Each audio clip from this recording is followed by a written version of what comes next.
দোকানের প্রতি কাপ চায়ের দাম ৩০ টাকা। বিকেল থেকে দোকানে চা প্রেমীদের ভিড় জমে। দীর্ঘ সময় অপেক্ষা করে নিতে হয় চায়ের স্বাদ। এভাবে বেচা কেনা চলে গভীর রাত পর্যন্ত। বলছিলাম খুলনার শিববাড়ি পুরাতন জিয়া হলের ভিতরে ভ্রাম্যমান টি স্টলের কথা। সরকারি সুন্দরবন কলেজে পড়া শিক্ষার্থী, নিজে কিছু করার প্রত্যয় তার এই প্রচেষ্টা। চা ও পাউরুটি বিক্রি করে স্বাবলম্বী হয়েছেন তিনি। প্রতিদিন বিকেল থেকে গভীর রাত পর্যন্ত এই চায়ের দোকান খোলা থাকে। বিভিন্ন জায়গা থেকে এখানে চা পান করতে আসেন অসংখ্য মানুষ। তবে সন্ধ্যার দিকে দোকানে ভিড় অনেক বেশি থাকে। কুষ্টিয়ার যে বিখ্যাত পাউরুটি মালাই চা ছিল, সেটা থেকে দেখায় এটা আমি শুরু করছি ব্যবসাটা। আর পড়াশোনার পাশাপাশি আমি এটা করে থাকি। আমি হলো সুন্দরবন কলেজের ছাত্র, ইন্টার ফার্স্ট ইয়ারের। তো ভাবি বাবা মা তো অনেক দূর তো নিয়ে আসলো, তো আমার একটু করণীয় ছিল বাবা মার পাশে দাঁড়ানো। মালাই চা আছে, পাউরুটিটা হলো ঘি চিনি দিয়ে মাখিয়ে পুড়িয়ে দেওয়া হয়।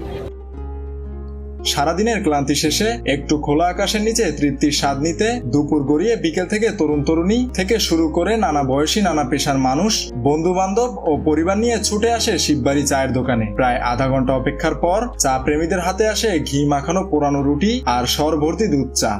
এখানে এসে আমার অনেক ভালো লাগছে। এখানে ফার্স্ট টাইম আসে আমার।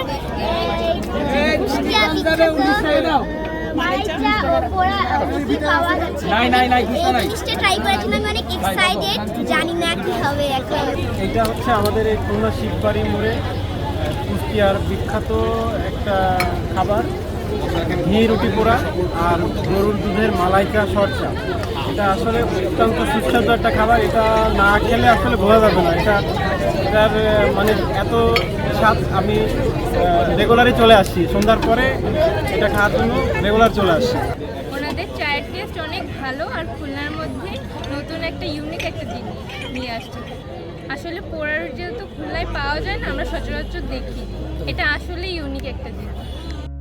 শিববাড়ির এই পোড়া রুটি আর চা বিক্রির সফলতা দেখে তার মতো করে আশপাশেও গড়ে উঠেছে অনেক পোড়া রুটি আর চায়ের দোকান। এর মধ্য দিয়ে বেকার যুবকদের কর্মসংস্থানের ব্যবস্থা হয়েছে প্রায় শতাধিক।